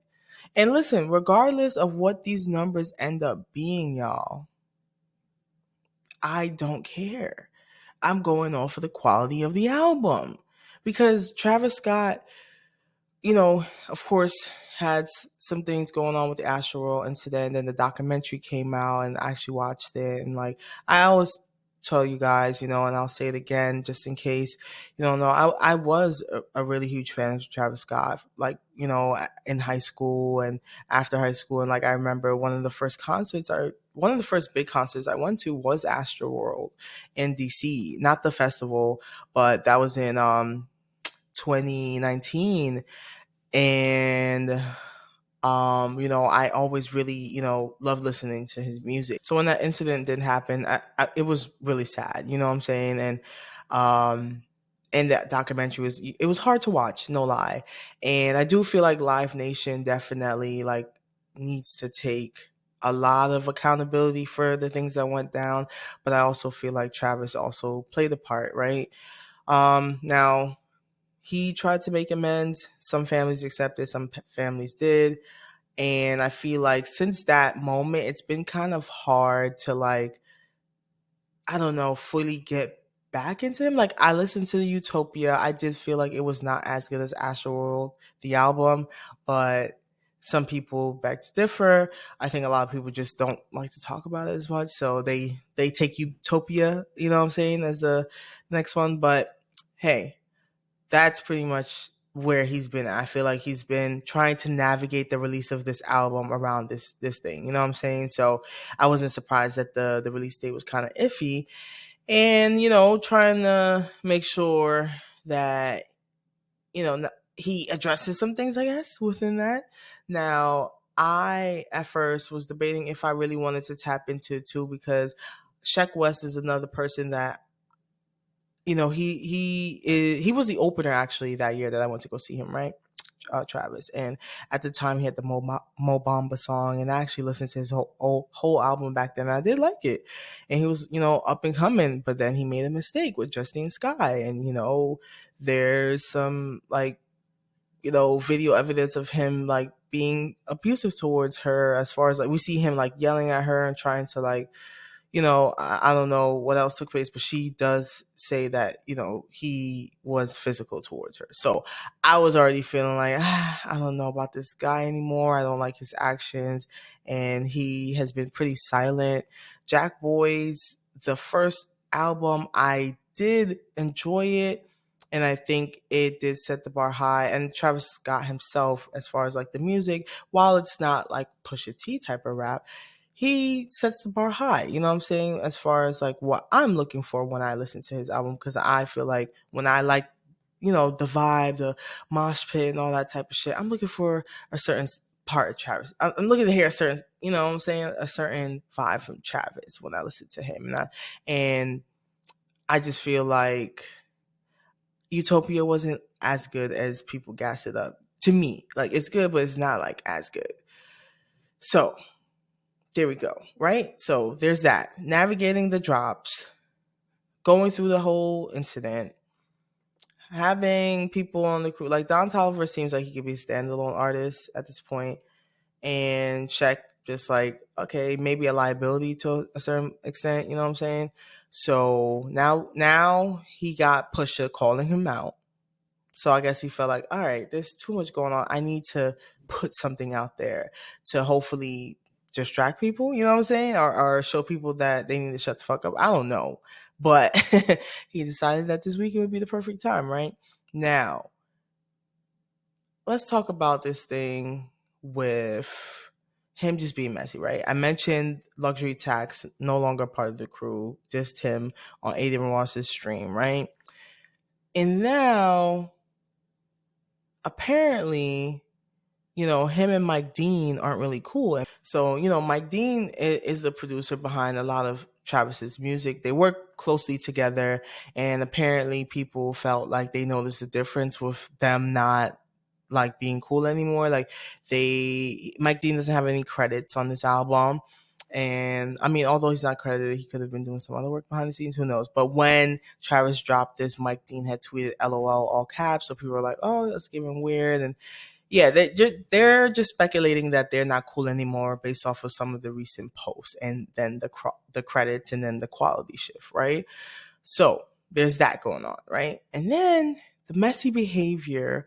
I feel like we all noticed this. We all saw this when Metro and Future were like previewing music. He was amping them to like play like that, and like that we later discovered had Kendrick dissing niggas, Drake specifically. So then it's like, bro, you was up there gassing it up, and you knew this nigga's gonna get this. The same thing you ended up doing on your own album, Utopia. This was prior. So yeah, you ended up doing the same thing on Utopia, which is crazy. And it's just like, all right, you got this behavior that's real weird. And then what's weird about it too is that he gonna post Drake's song "What Did I Miss," gassing it up like, let's go. His favorite thing to say. And everyone is like, bro, you was just on stage telling these niggas to play this song. Now you over here gassing up "What Did I Miss?" Like, you trying to get back in his good graces, and then you dropping on this weekend against, one of Drake's biggest ops, I would say, because, he done exposed him. So it was like, all right, whatever. It's true though. You moving funny type shit. And that's why too, I feel like I've also taken a step back as a fan. Like, all right, you seem like just morally conflicted. I don't know about you anymore. Like, and then the music is not hitting as much as before. So it's like, what's the point? But nevertheless, he is seeming to push through and still successful, like still getting deals with everybody. He still has fire collabs too with brands. Like, I'll say that I was a fan of his merch. I have some myself, sneakers even. So it's just, this has been like hard to see. You know what I'm saying? When you had somebody that you was like, damn, bro, damn, I can't defend this. I can't defend it. Stans would. They definitely would. But me personally, I can't. I can't. But, all right. Some positives. Like I said before, I did like the first JACKBOYS album, right? So with that being said, we're going to get into this. Now, Travis has a tendency of doing surprise features. There are 17 songs on here, 56 minutes. And at first, when I was looking at it, I was like, "Oh, there's just a bunch of Travis songs. Where's everyone else?" But then I realized, oh, okay, got it. The surprise features, they're hidden, but we figured out who they are while we listen, right? And the first song that, well, I can't even call this song. The intro, track 1 on here is called JB2 Radio, and it's pretty much Bun B speaking on the Houston music scene and bigging up DJ Screw, rest in peace, and saying that Houston's up next. They got it all already. He feels like they have the lifestyle, they have the night scene, they have the music, they got the vibes. And this album, JACKBOYS, is supposed to showcase that. That was the intro for it, right? And I'm like, okay. I didn't I didn't give that a rating. I was like, okay, sounds good. Get to the music. Show me what you're talking about. I feel like you could have put this in the beginning of a song. Like, why is this a track by itself? You could have him talk and then give me some lyrics. But whatever. No ratings for that. Right? And then we hop into Champagne and Vacay featuring Don Toliver. Don Toliver, I feel like as a standalone artist, he has been doing his thing. Now, when it comes to JACKBOYS, I was curious to see, like, how is it gonna go? Let's hear it, right? Now, with this song here, Waka Flocka is actually a feature. He's more so like hyping up Travis as he's rapping, and he's like doing the chorus with Don Toliver at some point, and he's yelling, like, he kicks it off with Brick Squad, and they do the chorus together. Waka Flocka honestly has been another person not a fan of anymore, like corny, making weird moves. You know what I'm saying? Not a fan of that. But on this song, they do the chorus together. The song's called Champagne and Vacay, and they're like, she don't do the vacay and champagne. She just want to go hard in the paint. And Travis, giving his best shot at rapping, and you got Flocka raging in the back, and he's talking his shit. He's bragging about his drink, Cactus Jack, and trying to get out in Europe. And then this is actually the song where he responds to Pusha. Oh man. So he had a weak response. And I ain't gonna lie, I did not expect him to respond. I was like, why would Travis even respond? He is not that type of rapper. You know what I'm saying? And if he responds, Pusha literally will end him. He will annihilate him. Like, I'm not even kidding. This is no competition. Travis is, you got a different style, and that's okay, but you don't do this type of rapping. You know what I'm saying? So I was like, nah, there's no reason for him to say anything, right? And maybe that's why he even handled this song the way he did. Maybe that's why his response was like not really a response, because he doesn't think it's worth responding to. I don't know. Maybe I'm reaching, but he's like, he pretty much spoke on Pusha T's age. Pusha T, I believe he's like 48 or something. He's like, I swear these old niggas kill me. Young niggas feel me. And he did some wordplay on Pusha T's name, saying that he's pushing T weak. It wasn't nothing else. And you know what I'm saying? Like, it wasn't nothing crazy. But the song finishes up with Don Toliver and Waka doing the chorus together instead of Travis and Waka doing it. And Bun B closes it out. And now throughout the album, I should say, Bun B is kind of like, he's like either introducing the song right in the song before, and telling you like what to expect, like speaking on the certain vibe, and just, it's like clips of an interview of him, talking about the Houston music scene, and then the song that follows up is supposed to be the representation of that, right? So this song was a 2 out of 3 for me. It was okay. It was good. It was good. It was good. It was good. It was okay.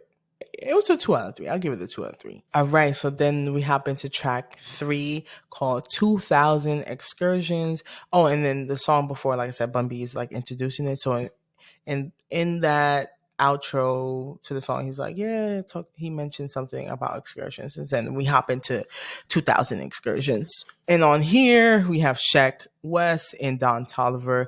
So Sheck West kicks it off. And honestly, I feel like his verse was mid. I feel like it was okay. It was like nothing that I missed. You know what I'm saying? Like, like I said, he's been kind of quiet last few years because of that whole situation. And like, it's kind of like a huge disappointment just seeing that he got himself into something like that. Like, what's going on with you, boy? But the verse, like I said, I'm like, I ain't missed nothing. You know what I'm saying? So it was okay. And I feel like at this point, I'm like, okay, track 3. This is the second Don Toliver on the chorus vibe. And I was like, he ain't really doing nothing. It's like, it was kind of weak. You know what I'm saying? But the song was more of an upbeat vibe. And Trav did pretty well with his verse on here. He was on some really like, he don't give a fuck vibes, 2000 Excursion, they doing all of this, doing that. You know what I'm saying? Like, this song, it was a pretty good like vibe. And this song, I gave it a 2 out of 3. And then we hop into track 4 called Kick Out with 21 Savage. Now, 21 Savage comes on the the track talking like, fuck around, you get kicked out. The song's called Kick Out. And he does the ad libs for Trav in the beginning as he raps. And I actually just found out that depending on when you listen to it, there were updates made to the song. So some people were apparently complaining about the ad libs. They felt like it was too much. I felt like when I first heard it, I liked it, but there was one that was like, okay, maybe that's in a bad spot because I couldn't really hear the verse that Travis was saying, and it was like 21 yelling, like maybe like the mixing was horrible, whatever. Not horrible, but just like in that one part, it was like maybe we didn't need him speaking in that one, so they could have like cut some out. But now it's been updated with less. Whatever. The second part, this is one of those 2-part songs where like you get a second vibe and the beat changes, all that shit went hard to me. I like on the beat, Trav and them, they're like wooing in the back of the beat, like woo, woo, that I don't know, it just added like another layer to the beat that as they were rapping over it sounded pretty cool. And then we hear Vibes Cartel say a quick line for the outro, so I'm like, oh, is you about to be a surprise feature coming up? Hold on. But I don't know. I fuck with 21 Savage a lot. I did fuck with his last album, American Dream. So this was a 3 out of 3 for me. And then we move on to track 5. It's called Dumbo. Now on here, Travis like, shorty go dumb, she get wasted. Just don't waste his time. You know what I'm saying? It's the Rager vibe, Travis, his typical vibe. I like the beat, but the verse was mid. The verses were mid, honestly.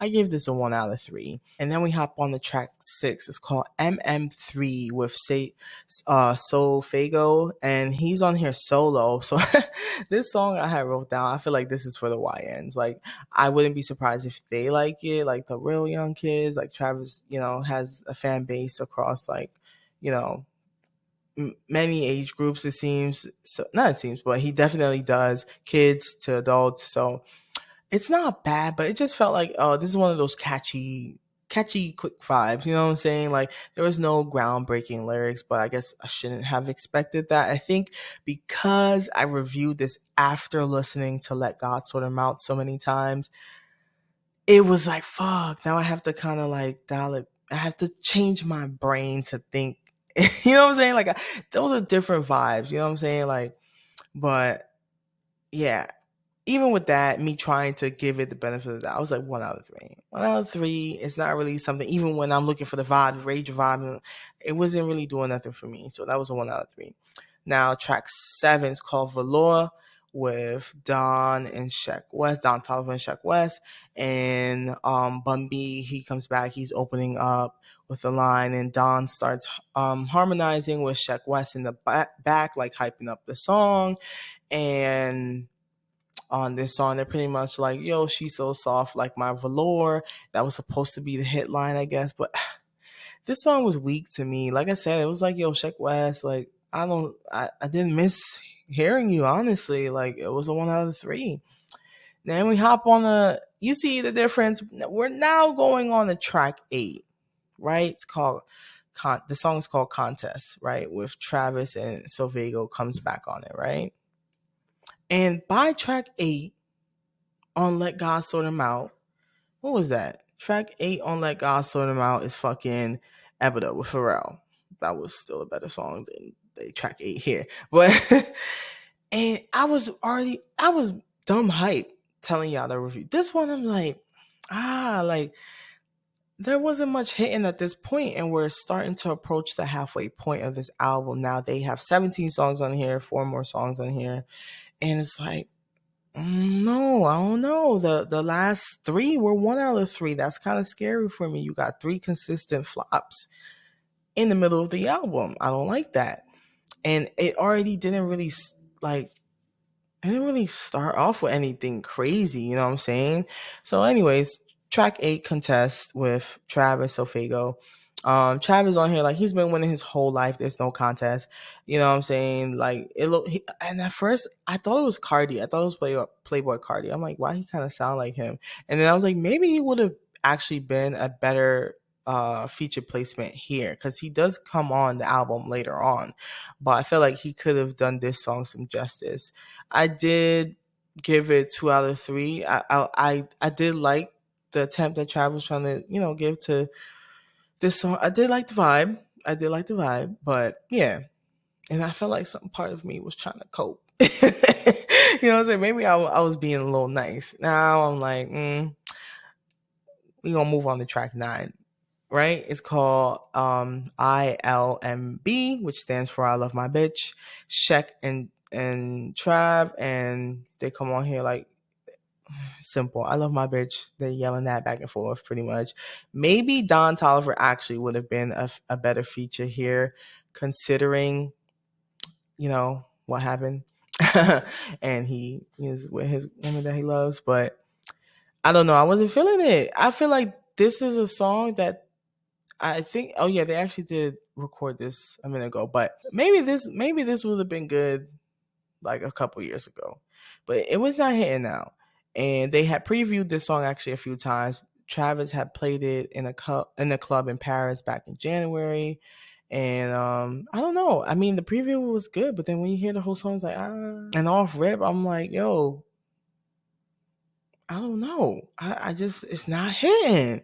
So and then he's like, I used to have the line that stood out to me that Travis said, and not stood out to me because it was like anything groundbreaking. It stood out to me because it was like a little confession from him. He was like, I used to have my bitch, then I left my bitch, or my bitch left me. I'm like, what? And then he says, you dig? I'm like, which one is it, nigga? You tell me. I don't know.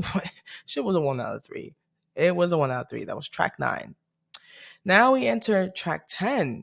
Where Was You featuring Cardi and Future. Now with this, I was like, oh, I'm hype. I feel like this could be a good trio, right? No. Playboy Cardi, he kicks it off, and he's like how he had to start from the bottom and stretch his note. Okay, bar. And then Trav comes in like, where was you? And it does sound, I believe it's a sample of Future, where you at. And then he's pretty much like, where were you before the fame? Now that I'm doing this and that, you want to be around, like, where was you type shit. Future's verse though, it was mid. Like, they was flaunting their lifestyle and how, for like I said, folks weren't always there, but it was nothing. Like, I expected more from having these two features on here, you know what I'm saying? Like, it was a 1 out of 3. And I telling y'all, I really try my best to not have the conscious rap cap on, but I, I'll be honest, I know how to vibe out to different music. So, and like I said, I did fuck with Travis music a lot. So this was just kind of a disappointment so far, but we gonna continue. We got a couple more songs, a few more songs on here. Now we're on track 11. We gotta get to 17, right? I'm almost there, I promise. So we got No Comments with Don Toliver's solo.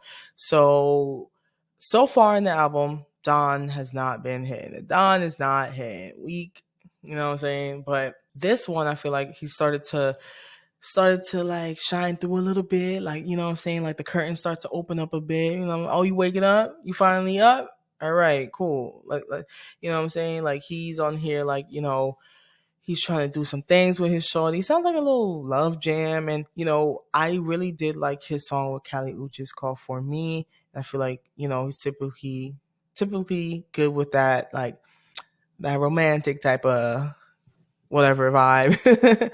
So yeah, I feel like this was his best performance so far. And towards the end of this track, Bun B comes on reflecting about how when him and Pimp C were up, they felt like they was the only niggas up, so they didn't have people to be rich and flex with, you know what I'm saying? So it was really just down flexing on other people. And that was like a funny little story there. But I gave this one a 2 out of 3. Like I said, Don, he started to shine through, but it was like still not the Don I know. So now we hop on the track 12. It's called Beat Beat Wasabi Baby.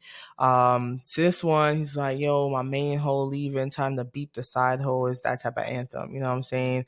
And Travis on it like, big booty bitch, I need it. And he's like, one line that I thought was fire from Trav, he was like, hold on, the way he said it too, like the delivery, I'm just gonna say it to y'all. He was like, hold on, you hear how these chains slapping my chest, and then it paused, and it was like, the chains. You could hear like literally the chain slapping his chest. It was pretty a fun bar to have in there, and it sounded pretty fire with the way he delivered it and everything. And honestly, Saw Baby's verse when he came on, this was actually one of the best verse of the albums as a feature so far. Like he did that. I thought it was fun. The song was creative, and towards the end, Bun B comes on and he's pretty much teeing up the Vibes Cartel feature that's actually about to come on, right? So it's a snippet of him. He's like, yo, when you go to Jamaica and you go to their parties, they play rap, they play R&B, and then they play their stuff. And then, it's a great set list. And like, he feels like a similar vibes here. Like we could do that here type shit. And then we hop. Oh, before I get to the ratings, this song was a 3 out of 3. It was like, oh shit. It was the second 3 out of 3 for me. Second 3 out of 3 for me. Second fire song for me. And we're about to go on track 13, bro. That's crazy. Track 12 and only this is like, come on. That's why, when I say what I say in the end, you're going to have to understand what I'm saying. All right. So, whatever. We move on to track 13. It's called PBT featuring Vibes Cartel. Now, y'all know how I feel about Vibes Cartel. So I might have been slightly biased. I ain't even gonna lie. I ain't even gonna cap. I'll admit. But as soon as I heard him, that shit made me start cracking up, bro. Like I was literally laughing out loud. Like PBT stands for Pretty Brown Ting. Not surprised. And he comes on like, he's like, it's the world boss. That's what he calls himself. And he's like, she's a good problem to have in the beginning. And I was like, that shit had me rolling. I'm like, this thing is stupid as fuck. But whatever.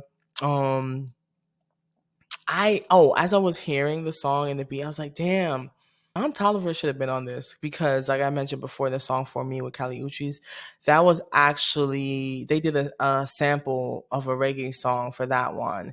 And I just feel like he could have executed the chorus that Travis sings a little better, but I'm not mad at it. I'm not mad at it. I'm not mad that Travis took a shot at it, right?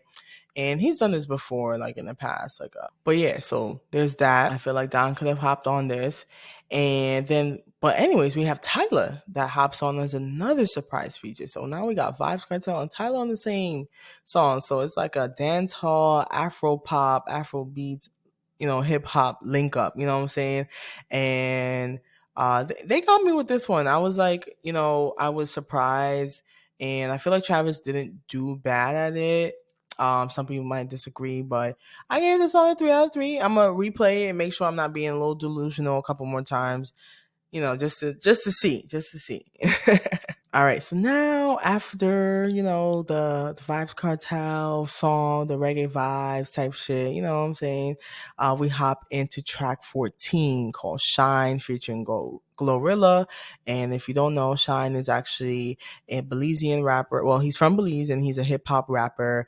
And he was doing his thing, back in the day, and he was working like with Diddy, but then they had a falling out, and I think he took the fall and whatever. In fact, became a politician and Belize, and then he actually, one of his hits, he actually had originally sampled Barrington Levy's song called Here I Come. And if you want to understand why Travis says whoa the way he does, it's because he's playing off of the way Barrington Levy does in the song Here I Come. So that song Here I Come by Barrington Levy is a classic reggae throwback if you really want to tap in. And I don't know, I wasn't mad at it. Like Trav kicks it off talking about how he was getting lit, took some Dade County hoes to the Caribbean. He does some, he plays on the word a bit with the way he says it, and there was a few Caribbean nods throughout the chorus. And people were like, why the fuck is he saying whoa like that? He was like, well, they was like, whoa. Like they was like, nah, he can't be serious. But I'm like, all right, listen to the sample and then let me know what you think about it. Because if you're missing that piece, you might be like, nah, he's fucking with me, right?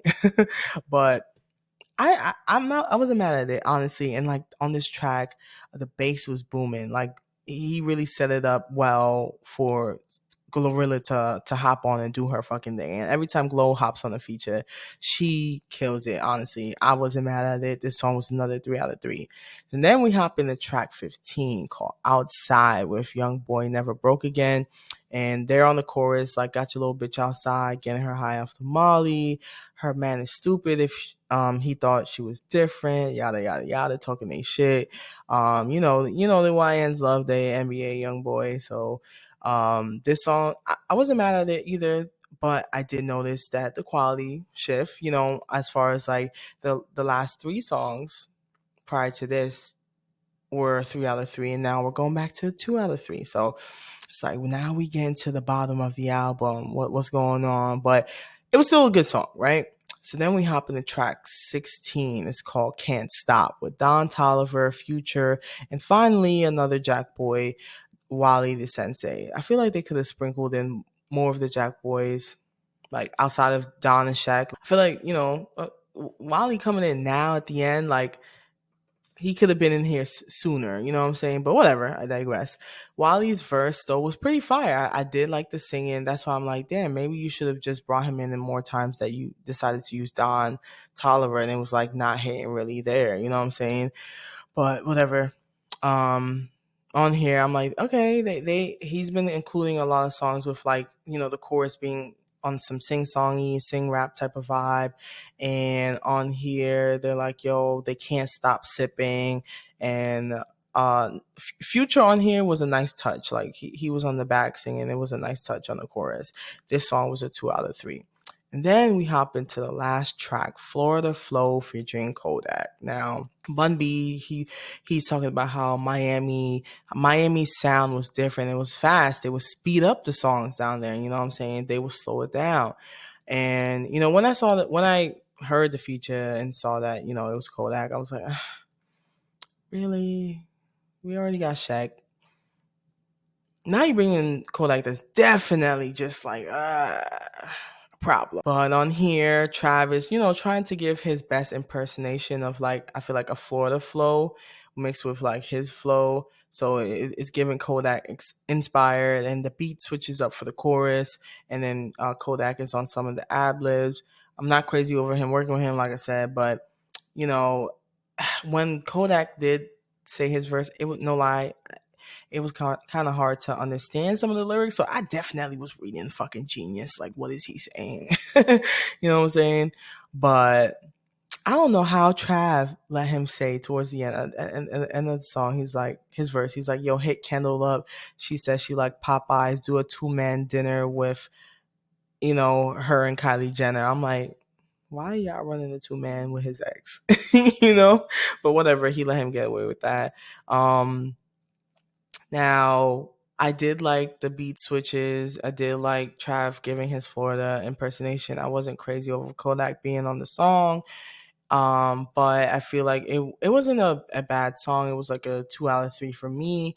But not something I would really like. It wasn't bad. I can't hate on it, but I'm not gonna really probably replay it. I don't want to give Kodak the benefit of the doubt. No, fuck that nigga. But as a now we're coming to the end of the album. It's over. You know what I'm saying? Within that, I feel like there were a lot of moments where I feel like throughout the album, certain features could have been placed in different on different songs. Don Toliver was kind of like a disappointment. It was underwhelming, and as a former Travis diehard fan, still like his music, but like I said, take a step back. This was mid for him and JACKBOYS. You know what I'm saying? Like, off my first listen, I wasn't eager to really run a lot of the tracks back outside of the ones that I told you were 3 out of 3s, and even those, I'm like, they're good. Am I coping? Am I coping? It was just inconsistent vibes. You know what I'm saying? Highs and lows and a lot of lows. You know what I'm saying? A lot of songs that were like mid, and like maybe you were supposed to binge drop this. Maybe that's why it doesn't really sound like right now. And I'm going to see how this goes over the next few listens, but so far I'm not really like, I'm used to, first time I hear Travis songs, I'm like, yeah, I want to fucking go in the mosh pit. I wasn't feeling that. But I did like, that he did try to give some versatile sounds, versatility within there. But I can confidently say that I like JACKBOYS 1 better. Now, if I change my mind, I'll let you know and I'll eat my words. But for now, that's what it is. Now, if we're comparing it to Let God Sort 'Em Out, Clipse won by a fucking landslide. Don't try to fucking compare these two. But since we are, and since people will, and people will be looking at the numbers, which I don't give a fuck about, I'm telling you right now, Let God Sort 'Em Out is a better project. And it's really, I compare Travis to Travis and JACKBOYS to JACKBOYS. This is not it. You want something that's worth replaying, that got a lot of bangers on there and a consistent fucking album, Let God Sort 'Em Out is that fucking album. But let me finish my rankings. As far as the best feature on here, I'll give it to Glorilla with the Shine song. I be saying Shiny sometimes, but it's Shine, I guess. But forgive me. Keep It songs, I got 3. I Love My Bitch, MM3, and Velour. Don't need them. The 3 less songs maybe would have sounded more cohesive. I don't know.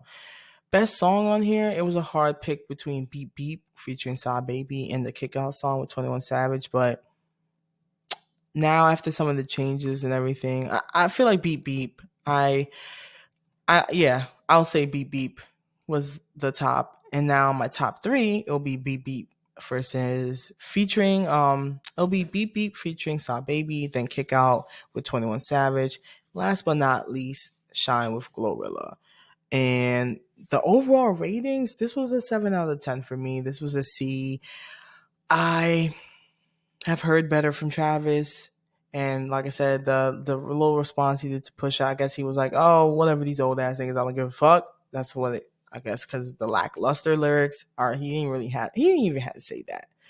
It wasn't their best work. It's not better than like Let God Sort 'Em Out. And regardless of what number we end up seeing after this first week sales, don't let that fucking convince you. You know what I'm saying? Travis pretty much always sells, but I do have confidence in Clipse. I'm just saying, like,